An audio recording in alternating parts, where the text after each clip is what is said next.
Торғай мен тышқан. Торғай мен тышқан дос болыпты.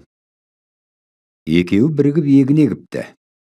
Тышқан жерді аяғымен қазып, торғай тұмсығымен шоқып дән сеуіпті. Егін өте жақсы шығады. Торғай мен тышқан бітік өскен бидайды жинап алып тең бөлісе бастайды. Бір бидай артылып қалады. Соны қайсы аларын білмей, ақыры жанжал басталады. Торғай тұмсығымен шоқып, тышқан тырнағымен тырналай, осқылап бір-бірімен ұзақ төбелеседі.